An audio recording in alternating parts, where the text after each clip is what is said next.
हमारे देश के साधारण जो नागरिक हैं उनके दिमाग में एक वायरस घुस गया है। इस वायरस को आप सभी चिकित्सक निकाल सकते हैं अच्छे तरीके से। वो वायरस है कि जितनी महंगी दवा उतनी अच्छी, जितना महंगा ताकत का टॉनिक उतना अच्छा, जितना ज्यादा फीस ले डॉक्टर उतना अच्छा। ये गलत एक वायरस घुस गया हमारे देश के नागरिकों के मन कि ज्यादा फीस ले रहा है तो अच्छा डॉक्टर है, खूब दवाएं लिख रहा है, एक छोटी बीमारी के लिए 15-16 दवाएं लिख रहा है तो बहुत अच्छा डॉक्टर है, फिर ऊपर से इंजेक्शन ठोक दे तो और अच्छा डॉक्टर है। ये वायरस आप निकाल दीजिए। ये वायरस निकालने में आप बहुत बड़ी मदद कर सकते हैं। हमारे देश का साधारण गांव का गरीब आदमी, किसान, मजदूर जब डॉक्टर के पास जाता है, मैंने देखा डॉक्टर साहब इंजेक्शन लगा दो। अब डॉक्टर साहब मना कर रहे हैं कि इंजेक्शन की नहीं लगा दो, आप जरूरत नहीं है, फिर भी लगा दो, चाहे पानी का ही लगा दो आप, तो उसको मन में संतोष हो जाए। लेकिन वायरस ऐसा घुस गया। मेरी आपसे विनम्र प्रार्थना है कि मरीजों को आप सिर्फ चिकित्सा दे रहे हैं इतना ही नहीं है, मरीजों को थोड़ी शिक्षा भी दे दीजिए, उनको एजुकेट भी कर दीजिए तो बहुत बड़ा काम हो जाए। मुझे भारत में कई बार ऐसा लगता है कि भारत के मरीजों को चिकित्सा सेवाओं की जितनी जरूरत है उससे कई गुना ज्यादा हमारे देश के मरीजों को, साधारण नागरिकों को शिक्षा की जरूरत है, हेल्थ एजुकेशन की जरूरत है। हेल्थ फैसिलिटीज तो काफी कुछ हो गई हैं अब इस देश में, बहुत सारे चिकित्सालय हैं, बहुत सारे डॉक्टर हैं, बहुत सारी दवा की दुकानें हैं, लेकिन हेल्थ एजुकेशन के नाम पर इस देश में बड़ा शून्य है। और उसका एक प्रमाण मैं देना चाहता हूं। हमारे देश की सरकार ने पिछले साल एक आंकड़ा दिया जो बहुत दिल दहलाने वाला है। पिछले साल भारत देश में 50 लाख बच्चों की मौत हुई डायरिया से। भारत सरकार का कहना है डायरिया से 50 लाख बच्चे मर गए, और सरकार का कहना है कि एवरेज माने औसतन हर साल डायरिया से 50 लाख बच्चे मरते हैं। किसी साल 46 लाख होते हैं, किसी साल 54 लाख हो जाते हैं, किसी साल 52 लाख, किसी साल 48 लाख। पिछले कई वर्षों से ये एवरेज निकल रहा है कि 50 लाख बच्चे डायरिया से मरते। सभी चिकित्सक इस बात को बहुत गहराई से समझते हैं कि डायरिया बहुत जल्दी और आसानी से ठीक होने लायक बीमारी है, बस इसमें एजुकेशन की जरूरत है। शायद इसमें दवा की इतनी जरूरत नहीं है, लेकिन एजुकेशन की जरूरत है। और वो एजुकेशन साधारण सा, किसी भी गरीब आदमी को आप कह दो कि भैया डायरिया हो गया तुम्हारे बच्चे को, नींबू की शिकंजी बना लो, उसमें थोड़ा नमक डाल के बच्चे को 2-2 चम्मच पिलाते रहो 5-5, 7-7, 10-10 मिनट से, तो डायरिया तो ठीक होगा ही, बच्चा मरेगा भी नहीं। इतनी आसान बात है।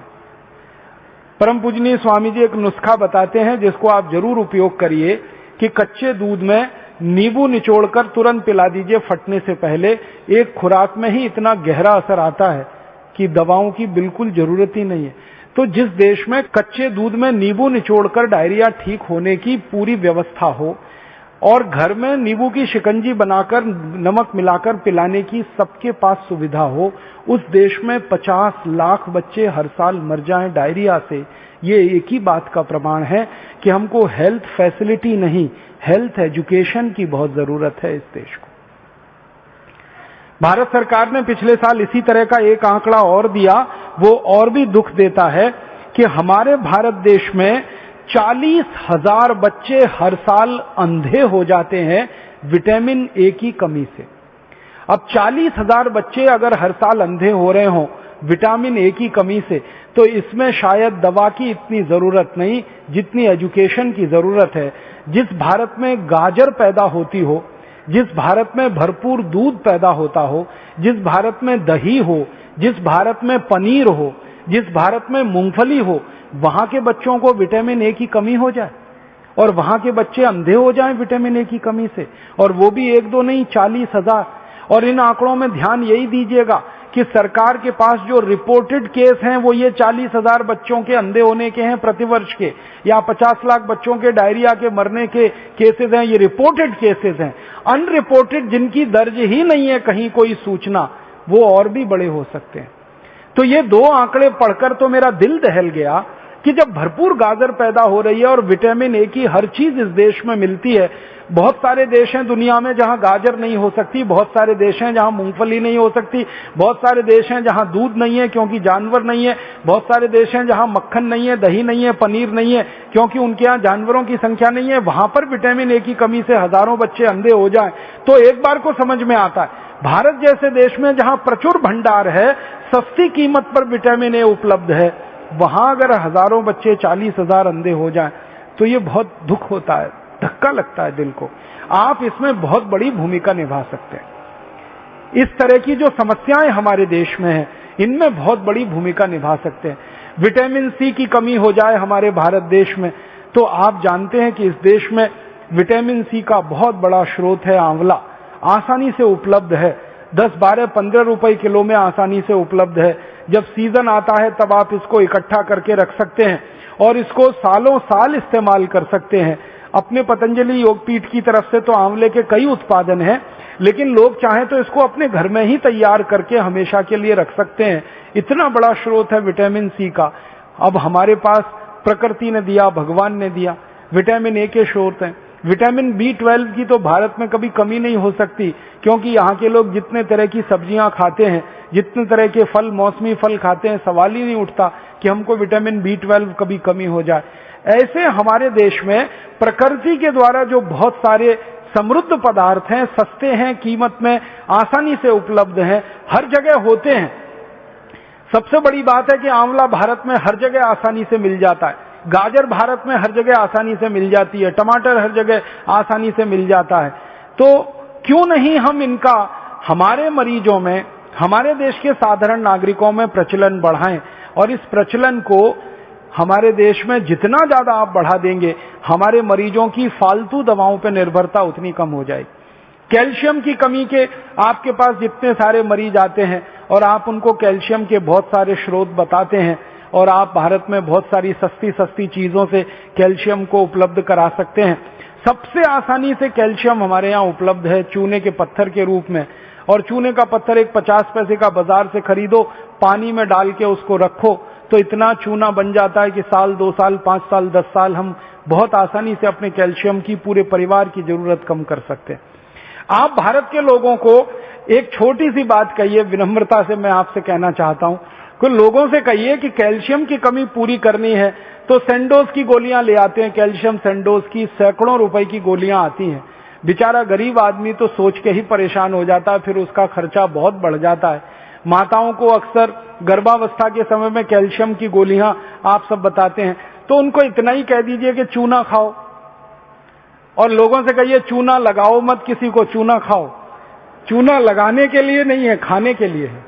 ये चूना लगाने की जो आदत आ गई है हम में, अंग्रेजों से सीख सीख कर हमने चूना लगाना सीख लिया सबको।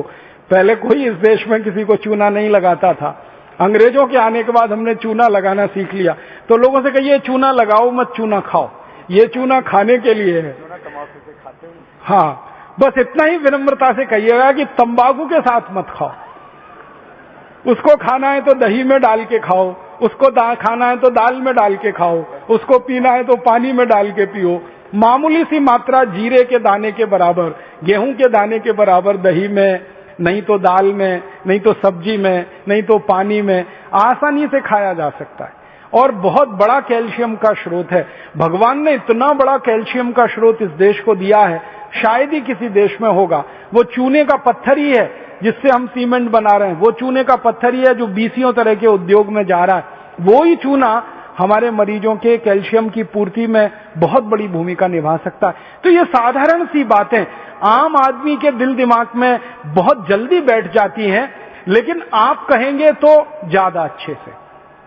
कोई दूसरा कहेगा ना तो कुतर्क करेगा, तुम क्या डॉक्टर हो, तुमको क्या मालूम है। लेकिन जब कोई डॉक्टर उसको कह रहा है तो बहुत गहराई से, एक तो परंपरा से आई हुई है बात, चूना उसके दादाजी खाते थे, दादाजी के दादाजी खाते थे, वो भी खाते थे, देखा है उसने। फिर आपने और जोड़ दिया उसमें कि ये कैल्शियम का सबसे बड़ा भंडार है, तो बात तो पक्की बैठ जाएगी उसके मन में। फिर वो अपनी जीवन शैली को इस तरह से बना लेगा कि सैंडोज की गोलियां खा खाकर करोड़ों रुपए एक विदेशी कंपनी को देना, क्योंकि आप जानते हैं सैंडोज जो है विदेशी कंपनी है, उसके करोड़ों रुपए का धंधा सिर्फ ये गोलियों का ही है। और ये धंधा हम भारतवासियों के अनजाने में, गैर जानकारी में हो रहा है। अगर ये जानकारी बढ़ जाए भारतवासियों की तो बहुत बड़ा काम आप सब मिलकर कर पाएंगे।